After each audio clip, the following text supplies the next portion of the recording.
मिश्रा परिवार एक सीधा साधा परिवार था। ना कोई ज्यादा तामझाम, ना खाने पीने में ज्यादा नखरे। रमा सबके हिसाब से प्यार से खाना बनाती थी और सब शांति से खा लेते थे। रोज की तरह आज भी सुबह रमा सबके लिए नाश्ता बना रही थी। पराठा बनाते हुए रमा ने कुणाल को आवाज दी, कुणाल, नाश्ता बन गया बेटा, आकर ले जा।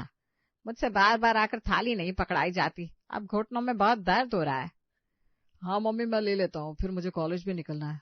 क्या बनाया आज नाश्ते में? आलू की सूखी सब्जी और पराठे बनाए हैं। दही भी रखी है फ्रिज में, जिसे लेना है ले सकता है। ठीक है मम्मी, नाश्ते में और क्या चाहिए? मुझे बस एक पराठा दे दीजिए। अरे एक से क्या होगा बेटा? नहीं मम्मी, नाश्ते में ज्यादा खाने से ना मुझे कॉलेज में नींद आ जाएगी, बस एक पराठा काफी है। तभी आलोक भी तैयार होकर आता है। मम्मी जल्दी से नाश्ता दो, ऑफिस के लिए निकलना है, मुझे तो दही के साथ नाश्ता दे दो। 2 पराठे रख दिए तेरी थाली में और दही भी है साथ में। परफेक्ट। मम्मी रात की मिक्स वेज है क्या? हाँ बेटिया, वही फ्रिज में रखी है, थोड़ा गर्म करके दूं? हाँ मम्मी, थोड़ा गर्म कर दो बस, मैं तो उसी के साथ नाश्ता कर लूंगी। मुझे भी ना एक पराठे से ज्यादा मत देना। ठीक है बेटा। सुनिए जी, आपका नाश्ता भी लगा दूं क्या? तुम पहले बच्चों को नाश्ता करा दो, किसी को कॉलेज जाना है, किसी को ऑफिस, उन्हें देर हो जाएगी। फिर मेरे लिए बस छाछ बना देना, मैं नाश्ते में बस छाछ पीऊंगा। सुबह सुबह तुम्हारे ऊपर भी काम का प्रेशर कुछ ज्यादा ही हो जाता है। अरे नहीं नहीं, ऐसा कुछ भी नहीं है।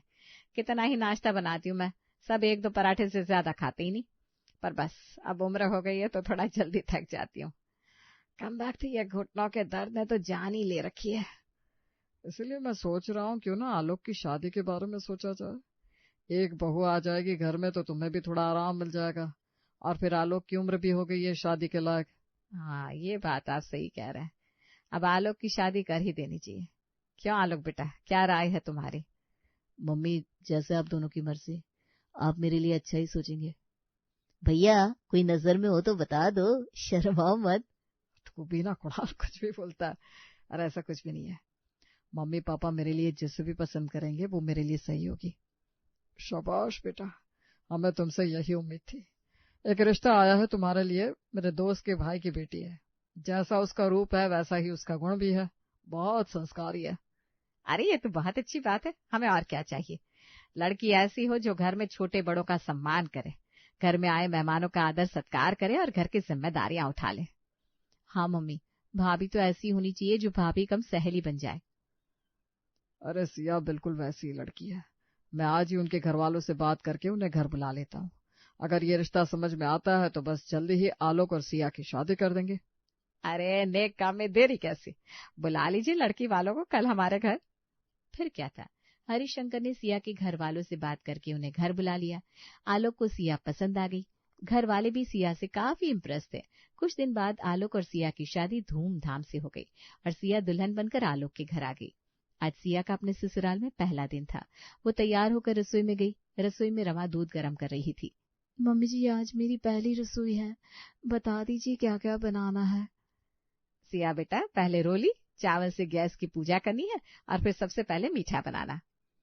जी मम्मी जी, मैं कर लूंगी। अब मीठे में क्या बना दूं? बेटा मीठे में सूजी का हलवा और बाकी नाश्ते में पराठे और सूखी सब्जी बना लेना। ज्यादा पराठे मत बनाना, यहाँ कोई ज्यादा खाता नहीं है। मम्मी जी आज मेरी पहली रसोई है और मैं इतना सिंपल नाश्ता बनाऊं, कुछ अच्छा बना लेती हूँ, सबको खाकर अच्छा लगे।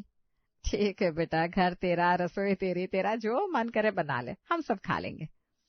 ठीक है मम्मी जी, मैं कुछ सोचकर अच्छा सा बना लूंगी, आप जाकर आराम कीजिए।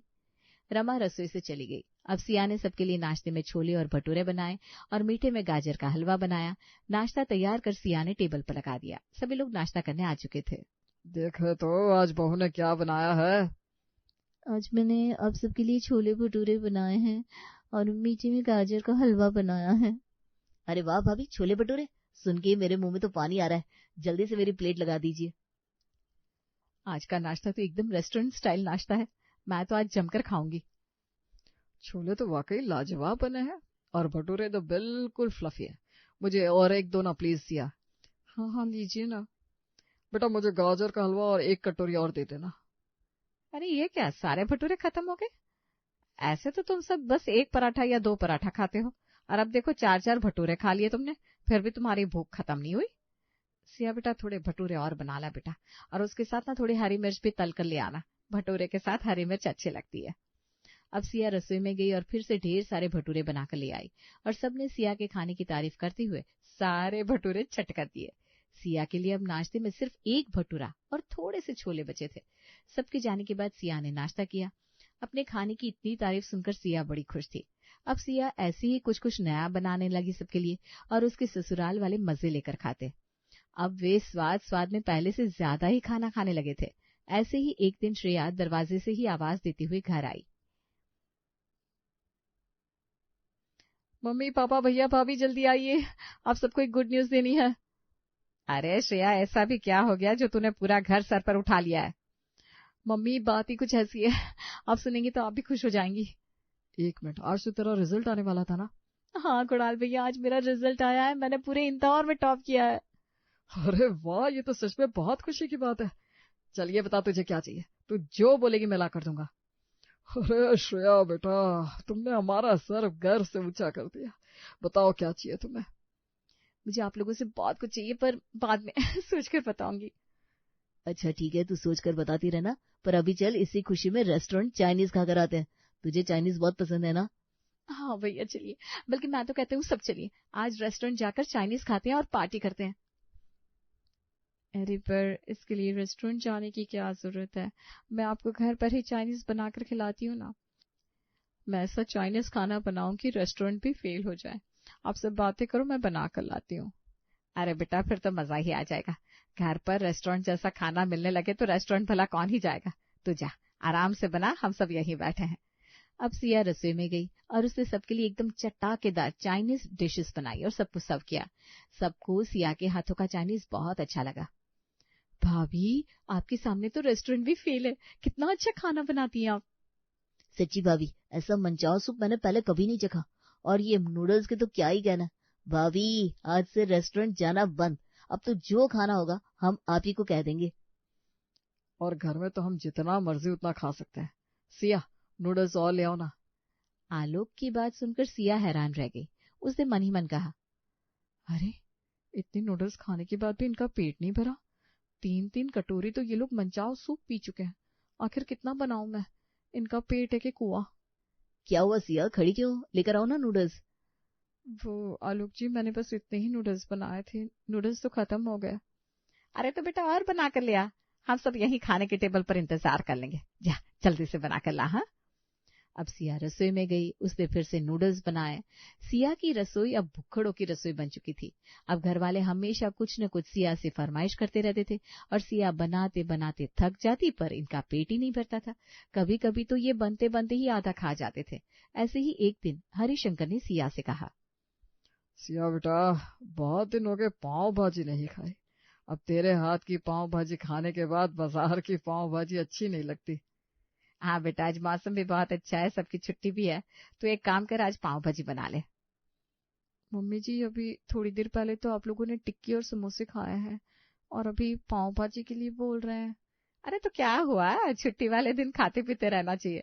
तो जब तक बनाएगी तब तक टिक्की समोसे हजम भी हो जाएंगे। जाकर पाव भाजी बना ले। हाँ बेटा। सिया अब अपने भुक्खड़ ससुराल वालों से परेशान हो चुकी थी, पर वो बेचारी करती भी क्या, ये आदत तो उसने खुद ही लगाई थी। रसोई में गई और पाव भाजी बनाने लगी। भाजी की खुशबू से पूरा घर महक उठा।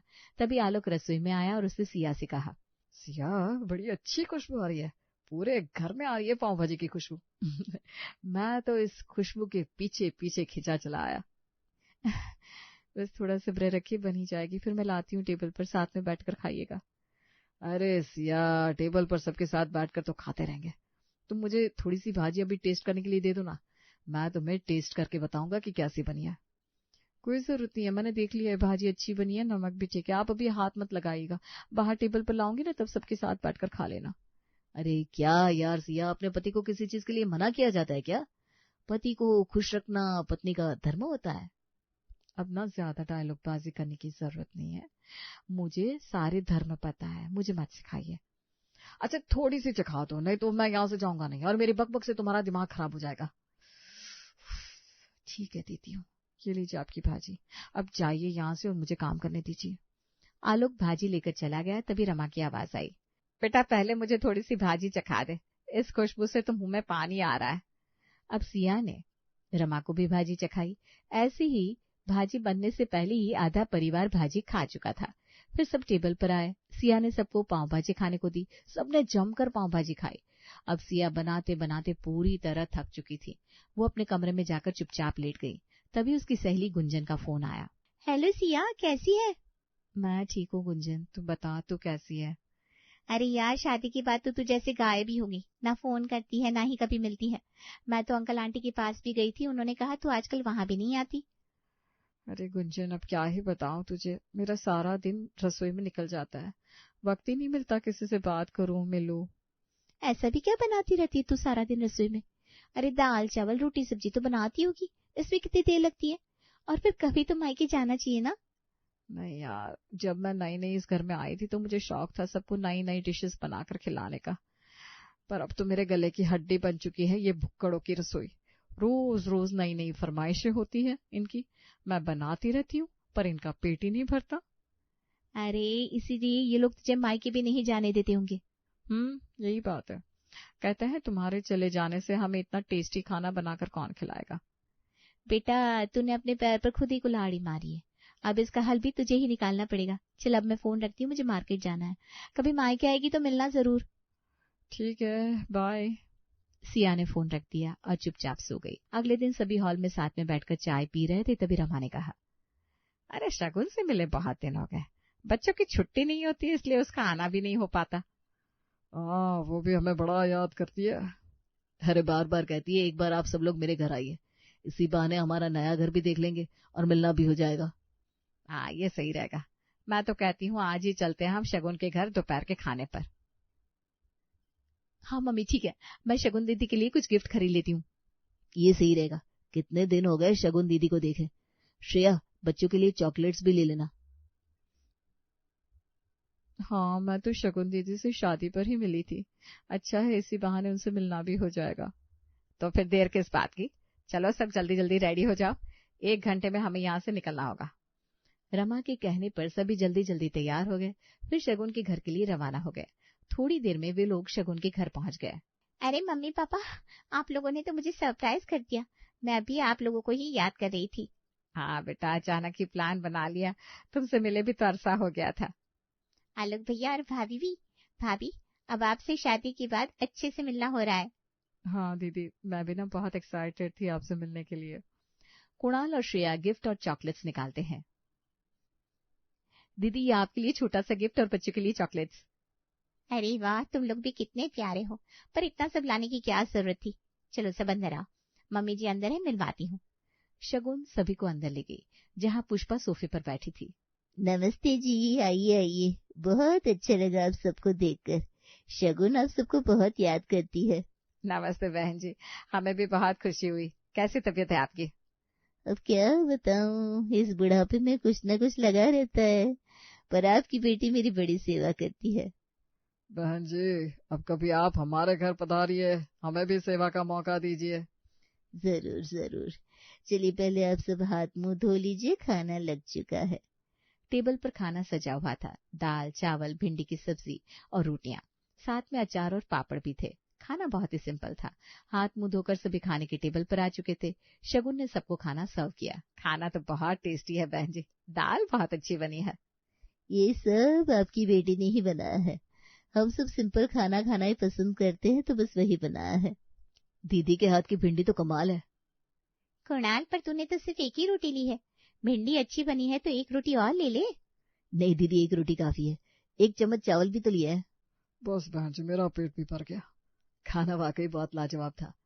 आलोक ने भी सिर्फ 2 रोटियां ही खाई। सिया सबकी तरफ देखती है। सब शांति से सीमित मात्रा में खाना खाकर उठ रहे हैं। अब वो अपने मन में सोचती है, ये वही लोग हैं, यही मम्मी जी, पापा जी, कुणाल, आलोक, यहाँ सब 2 रोटी खाकर चुपचाप उठ रहे हैं। जब मैं बनाती हूँ 5-5 रोटियां, 3-3 सब्जियां एक एक प्लेट में ऐसे भरते हैं जैसे भूखे आकाश से आए हो। हर आधे घंटे में कोई बोलता है भाभी कुछ मीठा बना दो, छोले बना दो, कुछ क्रिस्पी खिला दो। मैं बनाते बनाते थक जाती हूँ, तब भी किसी का पेट नहीं भरता। सब खाना खाकर उठ चुके थे। सिया चुपचाप बैठकर बस इसी सोच में गुम थी। तभी पुष्पा ने सिया से कहा, क्या बात है बेटा, किस सोच में गुम हो? तुम्हें खाना अच्छा नहीं लगा क्या, या फिर किसी ने कुछ कह दिया कि तुमसे? नहीं माँ जी, ऐसी कोई बात नहीं है। वो दरअसल मैं कुछ और ही सोच रही थी अपने घर को लेकर। बेटा तुम चाहो तो मुझसे कह सकती हो, शायद तुम्हारी प्रॉब्लम का कोई सोल्यूशन निकल आए। माँ जी अब मैं क्या ही बताऊं आपको, घर पर मेरे ससुराल वाले भुक्कड़ों की तरह खाना खाते हैं। हर कोई 5-6 रोटी खा ही लेता है। रोज रोज नई नई फरमाइश, हर आधे एक घंटे में इन्हें कोई नई डिश चाहिए होती है। मैं तो बना बना कर थक जाती हूँ। पर यहाँ देखिए, इन्होंने कितने हिसाब से खाना खाया है। सिर्फ 2 रोटी खाकर सबका पेट भर गया। ये कैसे पॉसिबल है? अच्छा बेटा ये बताओ, क्या तुम्हारे आने से पहले भी ये सब ऐसा ही करते थे? क्या ये सब ऐसे ही नए नए आइटम खाया करते थे? पहले तो मैंने देखा नहीं, पर आलोक बता रहे थे घर पर सिंपल खाना ही बनता था और सब वही बड़े चाव से खा लेते थे। बस बेटा ये आदत तुमने डाल दी इन्हें। तुम जितने आइटम बनाओगी ये उतने ही चटोरे होते जाएंगे। भूख भी बढ़ती जाएगी क्योंकि चटपटा खाना बार बार खाने का मन करता है। इससे उनकी हेल्थ खराब होगी। तो आज मैं क्या करूं? बेटा अब तुम घर जाओ तो एकदम सिंपल खाना बनाना, दाल चावल रोटी, जो सबकी हेल्थ के लिए अच्छी होती है। और हाँ, बाजार में ऋतु की 10-12 सब्जियां ही मिलती है, बस उसे ही घुमा फिरा कर बनाते रहना। हर घर में बस यही होना चाहिए, जिसे चटपटा खाना हो वो कभी कभार बाजार जाकर खाए, तो इससे वो सब कम खाएंगे, फिर उनकी हेल्थ भी सही रहेगी और तुम्हारा काम भी आसान होगा। हाँ माँ जी अब मैं समझी। अब आगे से मैं भी बस यही साधारण खाना बनाऊंगी। अब सिया घर जाकर दाल चावल रोटी सब्जी ही बनाती थी और सबको वही खाना पड़ता था। अब घर के लोग सुधर चुके थे।